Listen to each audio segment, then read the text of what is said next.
Good evening, it's 8 p.m. in Istanbul and 1 p.m. in New York.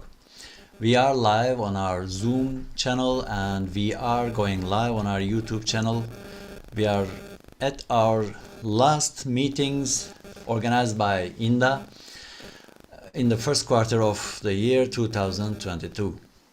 Tonight we have a very special guest from New York, from United States, and before I welcome our guest, I would like to give a brief explanation about what INDA is for those who have not attended before. INDA is an e-journal and is the only e-journal peer-reviewed in the field of interior architecture and design in Turkey. And INDA, besides being an e-journal, is also a platform of thinking and accepts versatile contributions from different design fields and from different fields that are related with architecture and interior architecture. Tonight we have an architect. He is also a professor in Yale in School of Architecture. I would like to welcome Prof. Gage. Prof. Gage, please. I would like to welcome and please, welcome. How are you today? I'm sorry. Here is night. Here is the evening. Yes, it's How are you 1 today? in the afternoon today, and it's a nice day here. So it's a nice day to be doing this. Thank you very much for accepting our invitation, and thank you very much for sparing your time. I know that you have a heavy schedule, and thank you very much for sharing your time and experience with us. My pleasure. Would you please tell us about who Prof. Cage is and what he does and what currently have you been up to in the last days? Sure. So I am an architect, and I have my office here in New York City. It's called Mark Foster Gage Architects. Such a clever name, right? After myself. And I am also on the faculty at Yale University in the School of Architecture, where I've taught since 2001, so for about 20 years. And at Yale, I teach design studios, design courses in the architecture school, but I have also been an assistant dean of the school and chair of admissions. So I've been pretty deeply involved in the life of the Yale Architecture School for a long time. And what I do in my office is my office is kind of a fusion of ideas and architecture. So the ideas that I talk about at Yale, I explore through design in my office. So you can't really separate my life into my university life or my architecture firm. They're entirely commingled. And it's been interesting to try to keep that mix alive during the last 2 years, just because it's been a little bit crazy 2 years. But because I have a kind of unusual office, it requires a lot of collaboration. And I'll talk a little bit about collaboration during my lecture tonight, but we're always engaged with people in the world of philosophy, people in the world of theory, people in the world of fashion, people in the world of product design. And I'll show a little bit of all of that stuff tonight. So although I'm trained as an architect, our work, I wouldn't say, is limited to architecture, which makes it, I think, a little bit more exciting to me. Not too many architects have products like you do. With making a little research on your name, we see different styles of architecture and design approaches, also the philosophy of architecture. Especially I like it most your TEDx talk about the philosophy of architecture. You have many books on that, like at least 4 books of those I have seen, I'm aware of. Yep.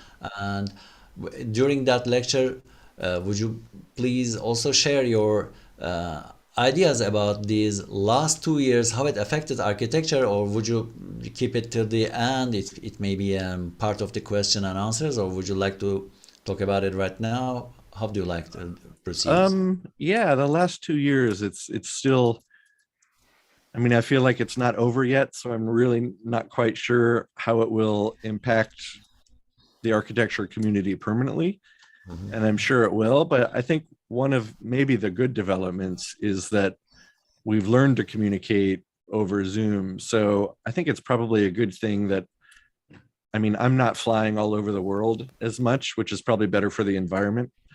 I once gave a lecture in India, in Mumbai, and it was like a version of a TED Talk, and it was a 12-minute talk. So I flew in a plane to India to give a 12-minute lecture and then flew back. And that's just not the most sustainable way to live a life, right? So I think that's good that we're connected in new ways, but I do miss working in person in an office with a bunch of people, because still a lot of my office is still like scattered around the world and still kind of remote. So I'm looking forward to the point where we can get back together. And I think it's more important to work together, but I think maybe businesses, we can maybe travel a little bit less and accomplish smaller things over this new medium that is Zoom. As far as the situation in the United States, we've had, oh, go ahead. Sorry. Yeah, I was just going to say, in the US, we've had a very difficult 2 years, because not only did we have COVID, but we had some kind of upheaval in our social movements after the murder of George Floyd. And so they were rioting in our streets in New York City. Some buildings were on fire, and it was a pretty scary time for architecture as well, because the things that people destroy in a riot are architecture. And it makes us think about, what's the role of architecture in society? It's not just to serve a function, but it also is symbolic in a way. And I think destroying buildings was symbolic in a way. And it was, interesting to see that up close. I'm sure you all also saw during our last election that our United States Capitol building was stormed and vandalized in a kind of unsuccessful insurrection. And that's also terrifying, but interesting to think about the architecture. And they didn't storm a park, they stormed a building, and the violence was carried out against the building. And it just kind of reinforces the importance of architecture to me in our world as part of our culture. And when you attack part of architecture, you attack part of our culture, which is why I think people, in wartime destroy buildings, and in times of protest destroy buildings, because they're part of maybe the fabric of our reality. It's a pity. That also happened when they bombed. Was it bombing? I don't know. These in Pakistan or Afghanistan, those big sculptures. Yeah, statues. Yeah. Yeah, statues. Yeah. Sorry, not sculptures. Yeah, it's a Yeah, pity. So could we proceed with a short lecture, if you may? I mean, Yep. Thank you. Yeah, I have a lecture. It'll probably be maybe 30 minutes or so, maybe a little more, maybe a little less. That will be our pleasure. Let me share my screen, and then afterwards you can ask any questions you'd like about it. Thank you very much. I have a question about this Lady Gaga design, but since you said that you have it on your presentation, so I'll keep Yeah. it to the last. Yeah, I'll show it. Okay, can you see my screen? It should just have a white slide. Yeah, we do have your screen. You I do? mean, Okay. your desktop. Right now we have the full, yeah. Great. Okay. So you mentioned my books. And this is just a slide where like the top 3 books are some of my books on aesthetics, and the lower 2 books are books on my work. So writing is an important tool in my architectural life, not because I'm brilliant and have important things to say, but writing helps me figure out what I believe. So I never set out to write a book knowing necessarily what it's going to include, but writing helps me kind of position what our work is doing in the world. And then in our more traditional monographs, like the books on our work, like the lower 2 books, those basically show how the ideas that I write about appear in architecture. So how do the ideas actually impact the architecture? And I think it's very important in architecture that there be a very close relationship between the world of ideas and the world of design. A lot of times in architectural theory, design is something completely separate from theory. They kind of don't really affect one another. And in my work, it's very important that the 2 things collide. My area of expertise is in the field of aesthetics, which is essentially how we perceive things as humans. So within the world of philosophy, there are several branches of philosophy. One is ontology, which is the nature of being, like how things are the way they are. One is called epistemology, which is the nature of knowledge, how we know what things are. And another branch is aesthetics, and that's how we perceive how things are. So aesthetics has to do with perception, how we perceive things visually, how we judge things to be beautiful or ugly, and just how we talk about the appearance of things. And one thing I noticed over the last 20 years is that aesthetics isn't really taught in architecture school. You very rarely have a class that talks about beauty or the appearance of things or the perception of things. Architecture school tends to be much more geared towards function, where form follows function. And that's why I did this little diagram that just shows how in real life there is function, but aesthetics is also part of the world. But in architecture school, we tend to focus on function at the expense of aesthetics. So this is a rather complicated slide, but I just use it as an example to think of architecture in 3 ways. Architecture can be thought of as the concept of a building, which is how a building might be symbolic in some way. Architecture can be thought of as the representation of a building, where it is a drawing or other type of representation. And architecture can be thought of as the reality of a building, actually how that building is going to look in real life to a human observer. So I think a lot of what we do in architecture, in particularly in the United States, is we emphasize architecture as a concept. So you will say, oh, this building represents a bird, and everyone's like, oh, great, it's a bird. And that's a concept, but it doesn't mean that the building is necessarily going to be beautiful.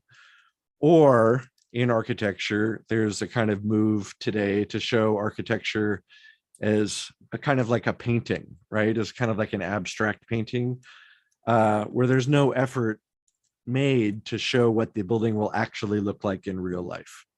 So my interest is in the third, is in the reality of the building, which is aesthetics, which is how we perceive the building in reality. So although we don't build a lot of our work, we tend to only use photorealistic rendering to try to show what it would look like if it was built. So I'm unusual in the architecture community in that I don't ever have concepts for my buildings. I don't focus on representations of the buildings. I really am only interested in how they would be perceived in real life. And a lot of the work of aesthetics comes from the world of philosophy.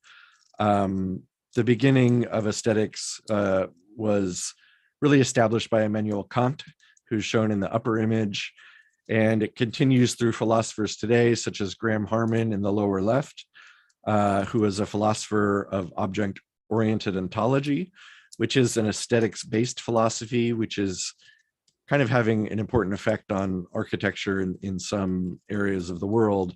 He was also just named one of the most important philosophers of the last 10 years. And I have had a really interesting dialogue with him over the years. In fact, we taught a studio together at Yale where we took our students to Tibet, and that's an image of us in the lower right.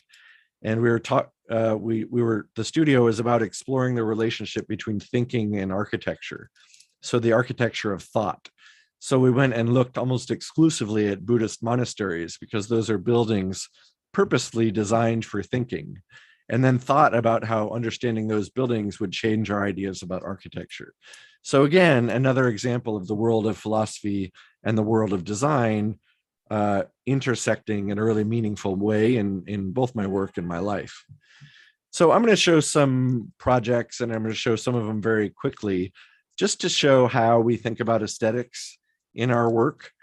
I think our job in architecture, at least the job of my firm, is that we're interested in introducing new aesthetic languages into architecture.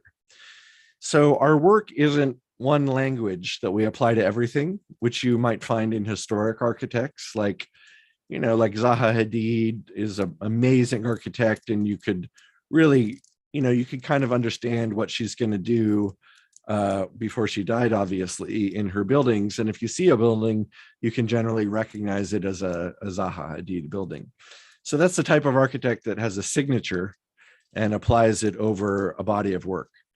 Our work is a little different in that we try to develop new aesthetic languages using the computer that may not have been possible before the invention of the computer. So in a sense, we think of ourselves as the inventors of aesthetic languages. And we explore those languages in our projects, but that doesn't necessarily mean that we think the whole world should look like those languages. So here's some of the smaller interior projects we've done. We did a pavilion for the Coachella Music Festival. We did a store for the fashion company Diesel. We've done collaborations with virtual reality companies like Oculus Rift. We've done interactive displays for Intel Corporation, which are shown on the right, things like interactive walls that you touch, and tried to use technology to produce an architecture that produces a new type of aesthetic environment. One of these, we did a retail store in Hong Kong for Lady Gaga and Nicola Formichetti, who is Lady Gaga's creative director. So this was an environment that was part museum and part store. And you can see these walls with these bright plastic panels. If you walk closer to the panels, there were sensors and the room would change color. And then these are all of Lady Gaga's outfits from her personal collection being displayed in this environment that's really heavily saturated with light and interactivity. We did another project using technology in this way for virtual reality world. This is an image of the built project. It's in New York City, and it's essentially an arcade for virtual reality games. It's the largest virtual reality environment in the Western Hemisphere. And you can see that we use this type of lighting that is almost like an instrument. You can play the lighting like you would an instrument. So one moment, the space can look like this kind of purple. The center object has projectors mapped to it, so it can change appearance. So the building can change color over the course of minutes and look very, very different. So the projectors are projecting on this object to look like kind of ice in this one, where this is more like pomegranate seeds. And there's 8 projectors that are all organized to project on these individual complex surfaces in this almost like a kind of central tornado of form. So here you can see, again, the stairs go up and around this projected object. Here it is in a different configuration. Here it is in a different configuration. Just the idea that an interior environment doesn't have to be stable, that it can be something that's tuned and played over the course of hours or over the course of days. This is another interior environment which we built also for Lady Gaga and Nicola Formichetti. This was in New York City. And it was built of several thousand mirrored facets. And you can see her outfits along with a lot of the merchandise. The idea in this one was that we wanted the fashion and the architecture to be indistinguishable from one another. We wanted the fashion and the architecture to fuse, in a sense, into one type of, I don't know, creative enterprise. And so there were a lot of different lighting effects. There was a lot of press. Lady Gaga released one of her videos there. These are all outfits from her personal collection. This one was one she wore in her telephone video. These are other images of the space showing different lighting effects. So these are all built. The space was actually really difficult to photograph, and the photographer from Vogue magazine said she spent 3 hours there and it was almost impossible to get a good photograph because any lighting bounces off every surface and there wasn't anywhere for the light to rest. So in order to get good photographs, we actually had to inject the space with a fine mist so the light would have something to catch on. And we got these beautiful effects with these almost like religious looking light rays. To change languages, again, going from technology to one of complex form, we became very interested in what I call high resolution architecture about 5 or 6 years ago, in just imagining how detailed architecture could get if we wanted it to be detailed. Excuse me. And one of my frustrations in modern architecture is that it's so abstract. is that it's all about function and it loses all detail. So with the collaboration of Graham Harmon and some of his ideas, we thought about a language of architecture which was just built of complexity. So the opposite of abstraction, only to see how complex we could make an architectural surface. So to do that, we developed a language called kit bashing, which is simply downloading objects and compiling them into architectural forms. So in this, you can see the scale of a person here. This was a balcony. You can see like a kind of like a dog facing away from you, maybe little science fiction components, little animals, little jetpacks. And then we try to fuse that with architecture by doing things like making walls out of it and showing the stacking of stones. And the first project we deployed this language on was our competition entry for the Helsinki Guggenheim in Helsinki, Finland. And this was a view of the project from far away. Oops, excuse me. This is the project from closer up, where it's basically a T-shaped building entirely constructed out of found objects and then rendered in marble. And the idea wasn't that we thought the world should look like this, but it was a philosophical idea explored through the medium of design. And it made its way around the world and got some kind of press. This is Arata Isozaki, who's one of the most famous architects in the world. He's the Pritzker Prize winning Japanese architect. And he gave a lecture, and a friend of mine was at the lecture, and he showed this building of ours with the word weird across the front of it, wow, which I'm perfectly okay with, because the point of the building was to elicit, a kind of reaction in architecture, to make us think about reintroduction of detail and resolution into architecture. So it was intended to be challenging. Like, we knew the building wasn't going to be built. Obviously, it would have to be carved out of solid stone. Mm-hmm. But the point of the building, again, was to take ideas and introduce them into the world of architecture. We've taken some of those ideas from that language of kit bashing and used them to create other products. This is the outfit for Lady Gaga for her video called Viva Glam. Our original idea was to kit bash images of her fans that were 3D printed. Just because of getting rights and things like that, it turned out we were only able to use her face.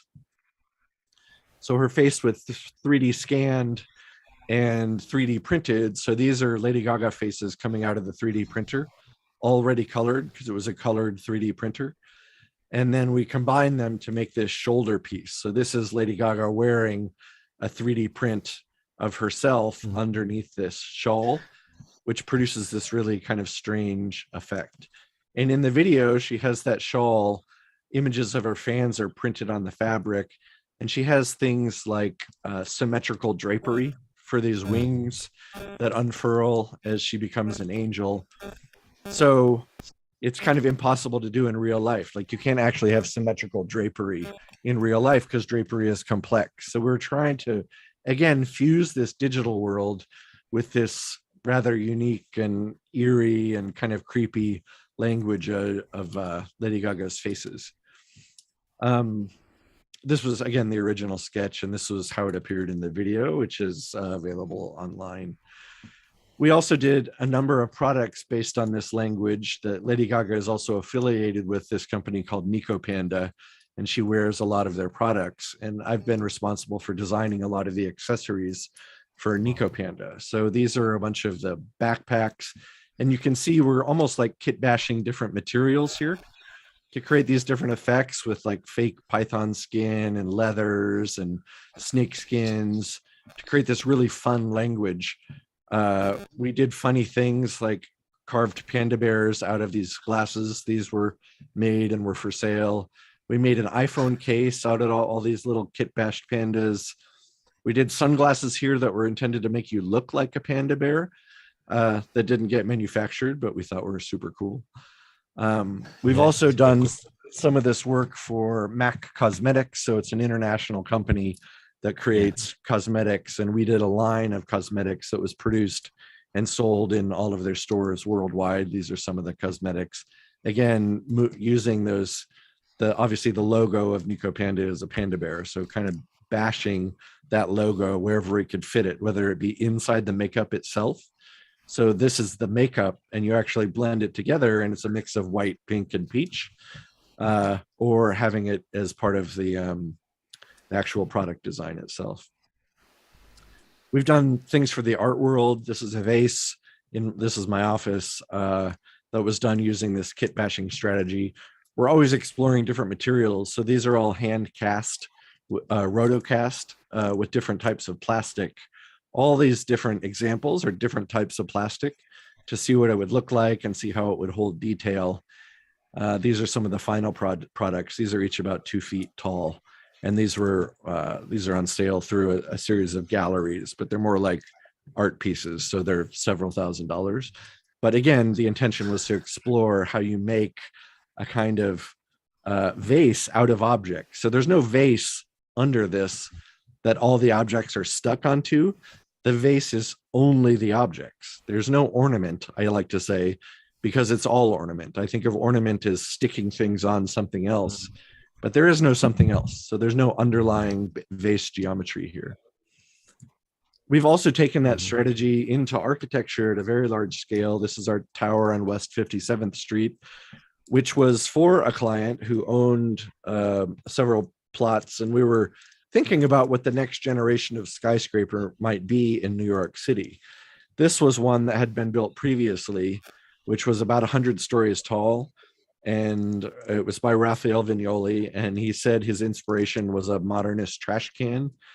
And I thought that was just absurd. Why would you want to build a giant trash can in a city? I don't know. It just sounds kind of stupid. I think if you're going to build something that tall, it might as well be beautiful. So we set out with the ambition to produce a kind of next generation beautiful skyscraper that wasn't historic. So if you look at some of the details, we're still using a lot of curtain wall. So it's very much a modernist skyscraper in the use of its curtain wall, but it also has masonry components that become and attach to the underlying structure. It has things like these big balconies, which lead to interior restaurants and more public spaces. This was a 102-story tall tower. This is the Empire State Building, and this balcony is essentially halfway up our building, so you can see just how tall it gets. But again, you see the use of just standard curtain wall. So there's moments where it's curtain wall, and then moments where we kind of work in this masonry structure. And the idea in this project was basically to not be able to see all the little objects. We didn't want to see little teddy bears. So we were modifying objects and extruding them to get a high degree of detail, but not the recognizable symbolism. We wanted it to be beautiful, but we didn't want it to mean anything in particular. We worked with a concept artist in Hollywood, which we do on occasion. His name is Patrick Fallwetter, and he did these kind of like Hollywood concept sketches. You know, he usually works on movies like Captain America, Marvel movies, but he did these drawings for us that show the entrance of this space and the interior stairway of this space in that main skyscraper. I can show you a little bit of, I'm going to show you a little bit of this video, even though it's going to be a little choppy. I'm just going to show it for a couple seconds, just so you can see a little bit more up close. Yeah, let's see the whole movie. I mean, the whole caption. I mean, it doesn't matter if it's choppy. Okay. So you should see a video scrolling up the side of this building.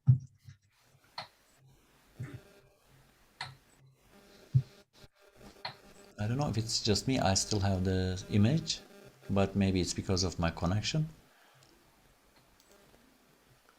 So I have to warn you, this video goes on for about 3 minutes. So maybe I'll show half of it, then I'll stop. No, please. It's our pleasure.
All right, so let me start the share again.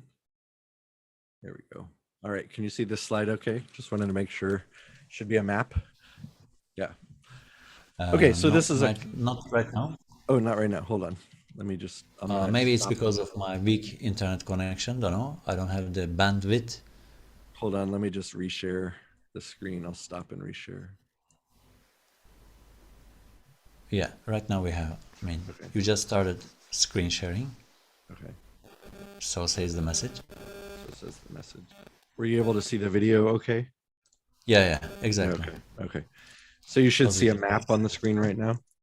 Yeah, we do. Okay, so we got asked by New York Magazine to imagine New York City in 50 years. And we were asked with some other, there were 5 architects invited. Norman Foster was one of them. Diller and Scafidio was one, and we were one.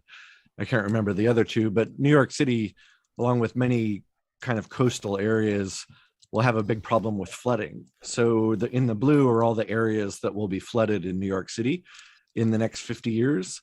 And a lot of them, as you can see, take place around this area, which is called the East River. So we were imagining how we could solve this problem of flooding, which would, have a significant impact on New York City. And because they asked us to be visionary, we decided this East River that we would just drain it and make a large fertile valley of parks and agriculture. And then we would have these giant geothermal wells to power the city.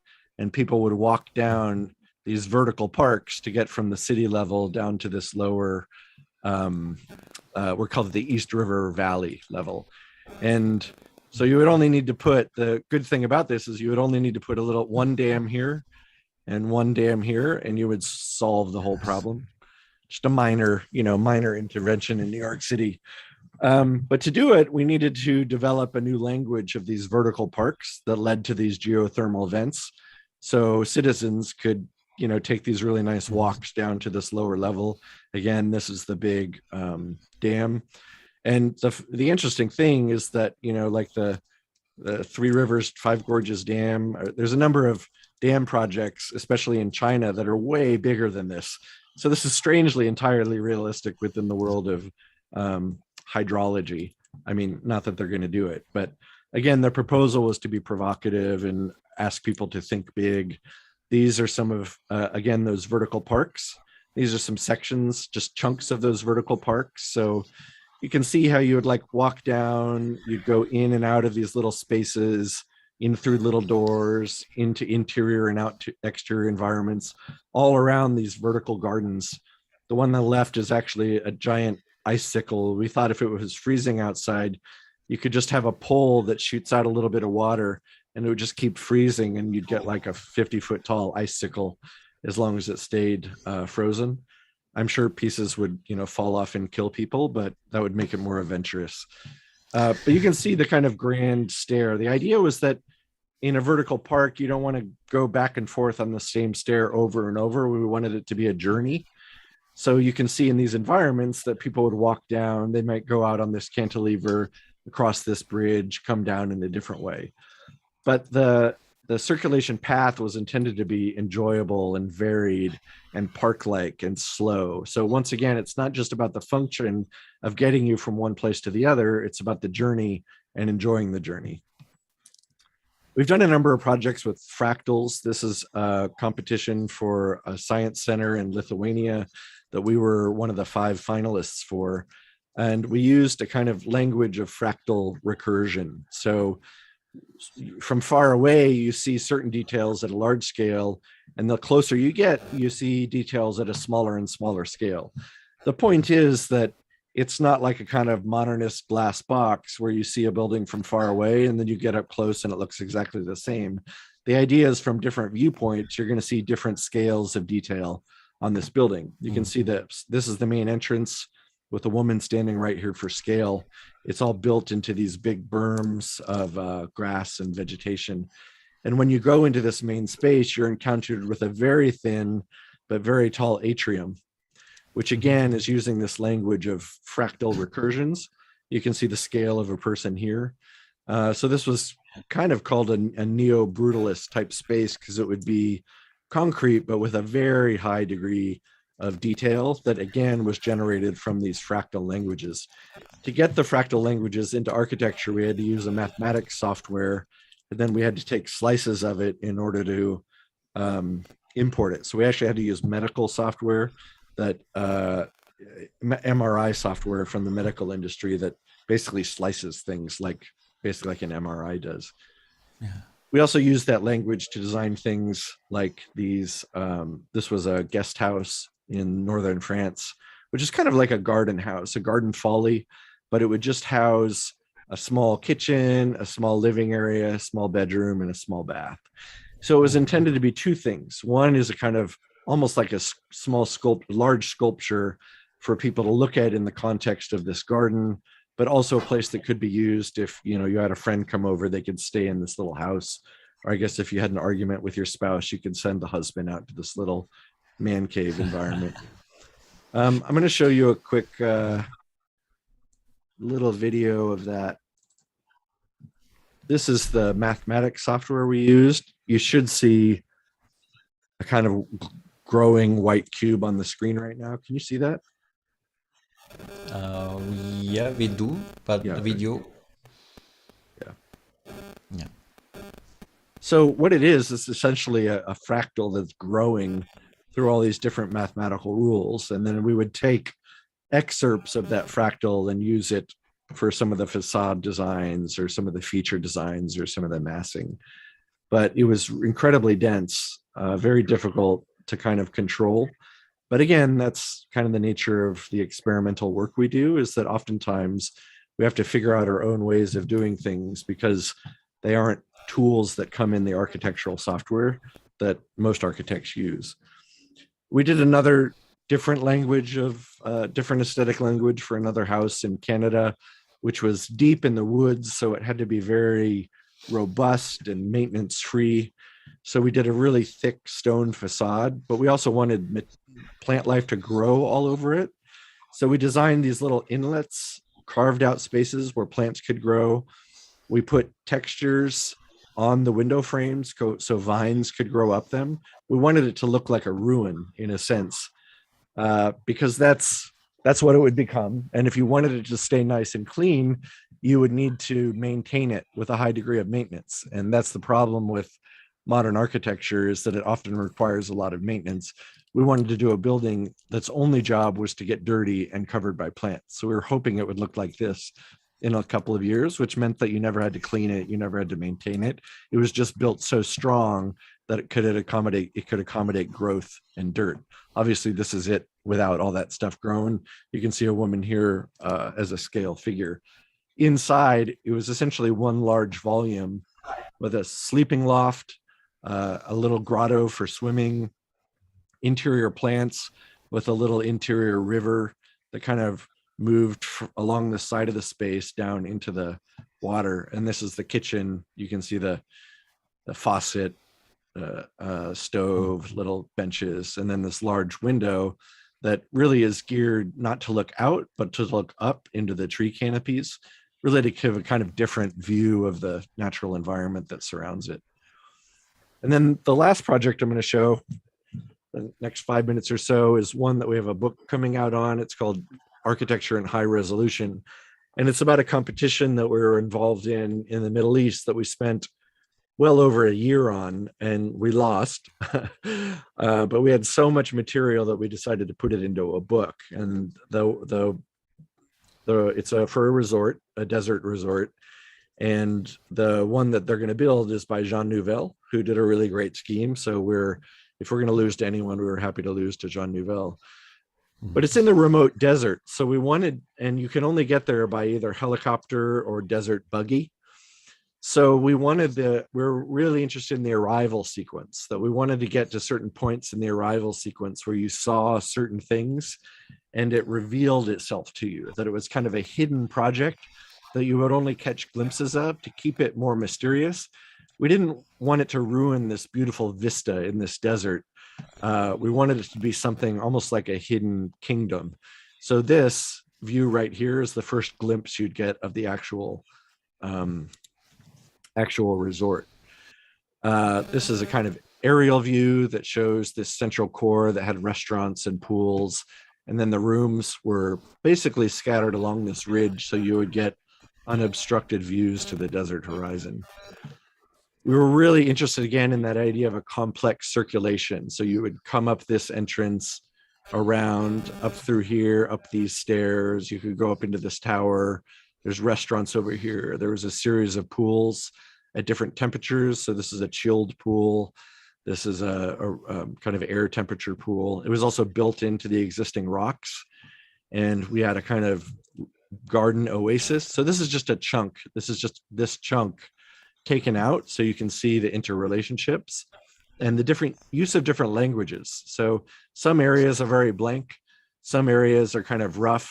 Some areas are very highly detailed. This is the other side of the pool, again, showing those two pools with these different languages and how it's really integrated into the rock formations that surround it. But to get these high resolution languages, we started using artificial intelligence. So we took patterning from different design disciplines that were found in this area over 2,000 years, from either ancient writing or door patterns, jewelry patterns, patterns from fashion, patterns from weaving and tapestry, bracelets. And we redrew those patterns in black and white and started to use artificial intelligence to blend them together in order to get facade languages. So it's, in essence, we're using the genetic material of this region, its cultural output over 2 centuries, to generate a new language of architectural facades. These are some of the things that the artificial intelligence gave us. So we didn't design these. We put in certain parameters and the computer spit them out. And we basically made them into architectural projects, into aspects of architecture. So you can see, you know, it's kind of really beautiful combinations of different types of design, let's say design languages from throughout history. So this is the first time we were really using history and patterns from history to generate an architecture that was contemporary, but still had a relationship to the place in which it was located. So by using these patterns, we generated all these new patterns, which were a thick 2-dimensionality, which allowed us to produce small buildings with a high degree of detail. And we're very interested in the contrast between unarticulated heavy rock of the site and the highly articulated artificial intelligence language of some of the facades. These are some of this, like a ceremonial entrance where you can see the existing rocks, carved rocks, very highly carved rocks, very high degree of detail. This is a view over the pool, and you can see this vault is done with the artificial intelligence was blending different writing styles from Dataite and Nabatean civilizations. So it doesn't say anything, but the writing languages use the geometries that were used on this site 2,000 years ago. So it has something to do with the site, but it doesn't have a symbolic meaning, which is to say it's used aesthetically. And we were trying to create a kind of beautiful, somewhat historic feel to it, but obviously not historic in a literal way. And then the rooms themselves were integrated into the rock formations and were much more minimal because we wanted to focus on the view. This is an actual view that this room would see because I was on the site and I took this photograph. So we designed every room to have a particular view, and you would never see other rooms from your own view. And wherever we could, we integrated the rooms into the rock formations and vice versa. Prof. Gage, I think the visuals come a bit with the delay right now. Okay. I mean, maybe it's just me. I just had the view of the room. I'm sorry. Oh, okay. Yeah. So here's now we have the visual from the room, yeah, from the interior. Okay. Right. And the next one just shows some of these orange objects, which are other buildings on the site, just to show the diversity of the design languages that were produced from these different AI systems. And I'm just going to flip through a couple of these rather quickly, just so you can see, like on this one, which is a small astronomy lodge where they would keep telescopes for the guests to view the night sky. It had a very detailed carved pattern in rock that was, it would have to be robotically carved, which is something we've done in the past. Another little more simple room, smaller room that has, again, the room built into the rock formation, but the rocks are like polished so you can see the veining a little bit more directly. Not using any art or hanging anything on the walls, but letting the rock formations themselves become the art, become the beautiful things in the room in conjunction with the views themselves. This is a 3D print. This is printed in brass by a 3D printer, but you can see we were integrating some spaces like this restaurant were actually built into the rock itself. This again is the center core, that center tower. The main entrance cube has bent glass, which has water flowing down it into these shallow pools. So you get out of your dune buggy and you walk across this little walkway into this beautiful reception area while you're hearing the trickling sounds of water. It's kind of cool and refreshing. And this is, again, one of those facades that was generated through these AI technologies. The inside is all tiled in these green and gold tiles, again, generated through these AI technologies. But we wanted to be a really vibrant burst of color, because when you come through the desert, there's hardly any color. So you can see the receptionist here at the desk for scale, but we wanted this to be like an air-conditioned breath of relief, but also really visually different than what you saw outside. So that's why it's so colorful and so vibrant and so reflective and so bright, because it was intended to kind of signal that you were someplace special. And then we're also working on these different languages of ceilings. So this is a ceiling design for one of the restaurants. And we were trying to use this historic idea of coffers that you, of course, see all over historic architecture, but use the artificial intelligence and fractal geometries to try to use coffers in a new way. So we didn't quite master this, but you can get a sense of what we were going for. And that's some of the work that we're doing now is kind of in this vein. It's moving forward with this combination of artificial intelligence and fractals and design, and trying to use the history of a place to help us generate designs which make the architecture have something to do with the environment in which it's built. So that is the conclusion of my talk, and I'd be more than happy to answer any questions that anyone might have. I'll just stop sharing my screen there. Well, before our audience asks questions, I have a few questions to address, if you would please. Sure. First of all, thank you very much for this amazing presentation. It's not for me to congratulate you for your work, but I can only thank you for sharing it, for sharing those with us and enlightening our way of thinking. So here are some of those. Thank you. Some of my questions. First of all, as you have mentioned artificial intelligence in many times, and obviously you use it, there's a debate within the last, I may say, 5 years, so far as I know, but maybe more than 5 years in United States, about this artificial intelligence and the intelligence that a designer, he as well as she, should have. What I will ask is, like, you have spoken about this new aesthetic language and signature, we may say. So whenever we see this kind of a building, we will know that it is designed in Gage Studios. But these aesthetic languages, how about the generation of these aesthetic languages by artificial intelligence? Once you teach the artificial, let's say the computer, then if it generates this kind of a language, how about that? Are you into this, or are you against? I mean, are you with those who are against the creativity, I may say? There are no creativities, but what side are you much into? Well, I never think you're gonna, put in information into a computer and get a building. I think we just use it as a tool, and whatever it gets us, we completely redesign Yeah. it. So you never take what comes out of the computer and uses it. It always has to go through the human mind. At least in our office, I don't think I have any interest in architecture ever becoming a computer process. The reason we use it is because the computer has this really amazing ability to understand patterns in a much more complex way than a human can. So it can fuse patterns together in a way that I just couldn't on my own. So again, we're just using it as a tool. And then it also takes some intuition. So you have to know what images to put in order to anticipate what you're going to get out. And like I said, I've done this book, which is 500 pages. Most of it's failures. When we generate those AI patterns, we'll probably generate 100 and then just pick the best one.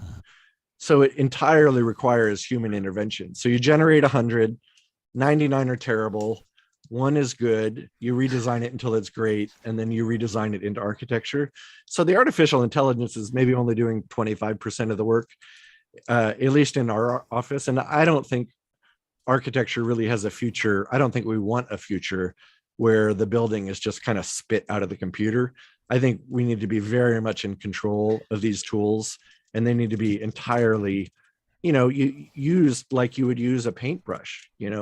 A paintbrush, if you put on a canvas, it does certain things, and you can anticipate those things. Like if I'm a good painter, I can take certain colors, and with one flick of my brush, I can make it look like 1,000 books on a bookshelf. Or with one flick of my brush, I can make it look like a single star. So a painter has to know how to make a single brushstroke look like 100 books and how to make a brushstroke look like a star. In the same way, the architect has to be able to use the artificial intelligence to get the result that they want. So I'm on team human. Let's put it that way. Humans matter. Yeah, this answer also covers the answer to my second question, but I seriously need to ask this question as well.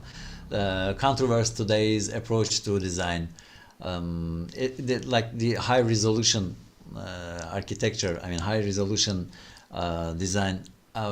Today, it's like high resolution images, but low resolution. I mean, low info designs. We have lots of high resolutions and lots of glamorous visuals, but low info. But in your designs, as I have seen, like high resolution architecture and high infos in it.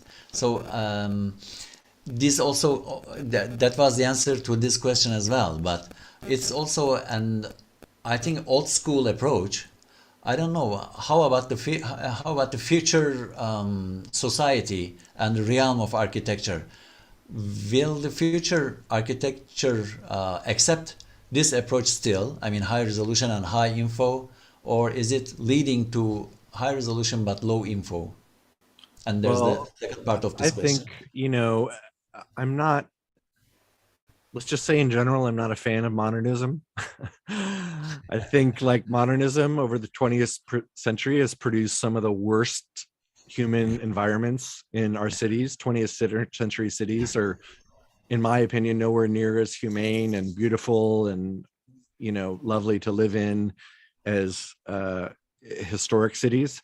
But I also don't want to go back and reproduce historic cities. Like, I don't think anyone wants to build a new Istanbul, 50 miles from Istanbul, right? Because it's just, you have to use our own languages. But at the same time, we have to build a lot of architecture to house, 3 million people more than we have now before 2050. So we have to house 10 billion people a year, which means we have to produce hundreds of new cities. And do we want them to look like ugly, shitty, modernist 20th century cities? Or do we want them to look and feel more humane and more communal and have more cultural value? And I think one of the things that historic architecture had that modern architecture doesn't is detail. And I think there's a human kind of desire for the eye to have multiple things to look at. I don't think the human eye is drawn to abstraction. I think architects may love a minimalist building, but I think all of architects' mothers hate minimalist buildings. And I'm more interested in designing for real people than Yeah, architects. our mothers hate it.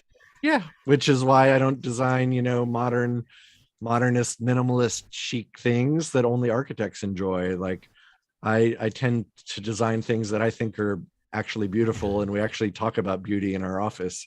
And it's up to the world. I don't have a choice, right? I do what I do, and people learn from what I do or they throw it away. But the world has a choice. The world has a choice whether it wants the next century of our cities to be hideously ugly or beautiful and humane. And the people who make those choices are designers, and you're all designers. So make the choice. Yeah, I couldn't agree more. I mean, today's design approach in the majority of the design realm, I can say, is like pinning ideas to random or coincidental forms, but no context at all. Absolutely. But Yeah. yeah, and the final question of mine, also we have a question of our editor in chief, but the thing is that I will talk about interactivity. How about, do you think that this interactivity in spaces, in interior spaces or the buildings or any kind of design, could that be a result of the customization?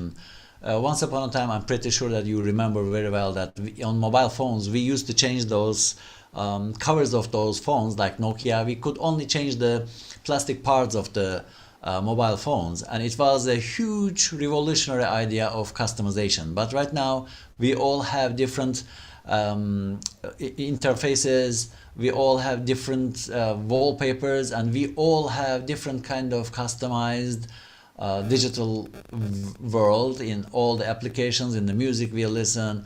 And when it comes to spaces that we use, is this interactivity, I mean, could this interactivity be a result of this customization eager? Yeah, I I mean, mean, sure. do you think so? I think one way to have customization is to have interactivity so people can choose what setting they want their interior environment to be on. I think it's useful in some scenarios. Like it was okay for our store. I think it might be good for residences, but I've also seen a very high failure rate with interactive spaces. And we've tended to do not as much of that kind of work because I'm actually more interested now in a kind of offering something stable that I think is beautiful rather than giving people the ability to control it. Maybe that's because I'm a control freak. But we're Yeah. kind of moving away from interactivity in a lot of our work, just because if you make it interactive, you're putting the control of the space in someone else's hands. And I don't know, maybe they have bad taste, or maybe they never change it and they just leave it on one setting. And I, I, I also am a little bit worried that like architects are going to get too interested in projection and they're going to stop designing things. They're just going to Yeah. design blank boxes for stuff to be projected on. And I don't think that makes for a very good world. Yeah, and I just recalled my question about Lady Gaga. How hard it was, or how easy it was to convince her about this project? It's very easy. I mean, we worked with a number of people on her team, and she's very adventurous. I think Mm. she'll try anything. I think it's probably a dream client, because Yeah. she's known for being so extreme, and sometimes our work is so extreme. So I think it was kind of a match made in heaven. And we worked with her on those other stores and stuff, so it kind of became a longer relationship, which was really enjoyable. And there may be stuff in the future too. We hope so. So Yeah. the last question from Prof. Şebnem Ertaş-Wischer. She says, "Hello, thank you for your presentation. How does technology and material innovation affect timeless designs? And especially, what kind of experiences can it provide for architects in the future?" Yeah, it's a good Was I too question. fast to read the question? No, I got it. I think, whenever something new comes into architecture in terms of technology, our office likes to use it, right? So when interactivity was available, we did those interactive projects. When AI was available, we did the AI projects. When fractals were available, we did fractal projects. And I think I'm very interested in just any technologies, not just within architecture, any technology that's developed. I'm interested in thinking through how it can produce a better architecture environment.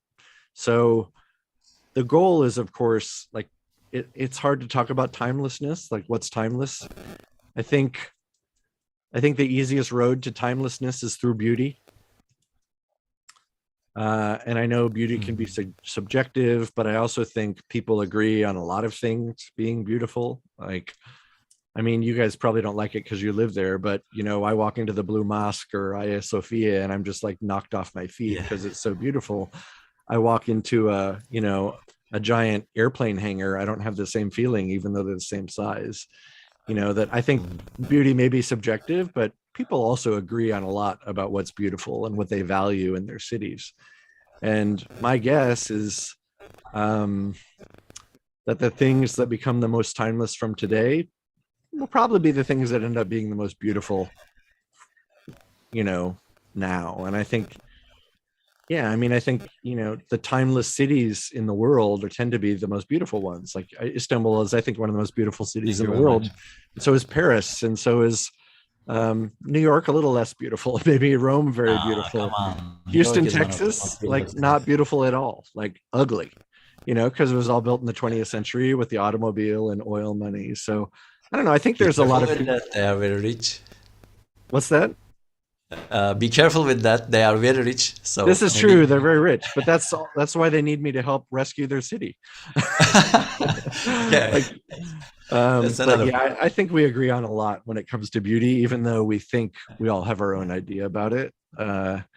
And I don't know. I think, and we talk about in the office whether things are beautiful or not, and if they're not, we just tend to not do them. I mean, honestly. So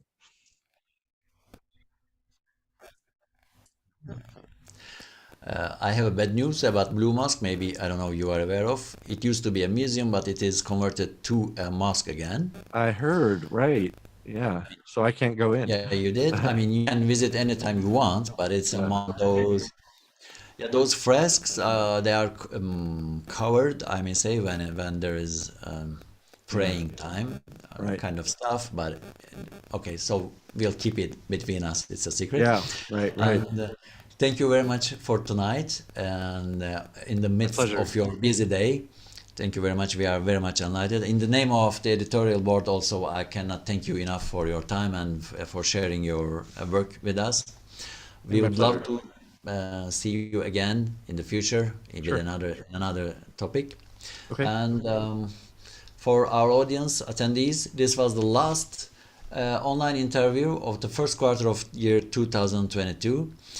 Hoping to see you again in the last quarter of year 2022. See you and goodbye. Thank you very much. Bye, everybody. Thanks so much.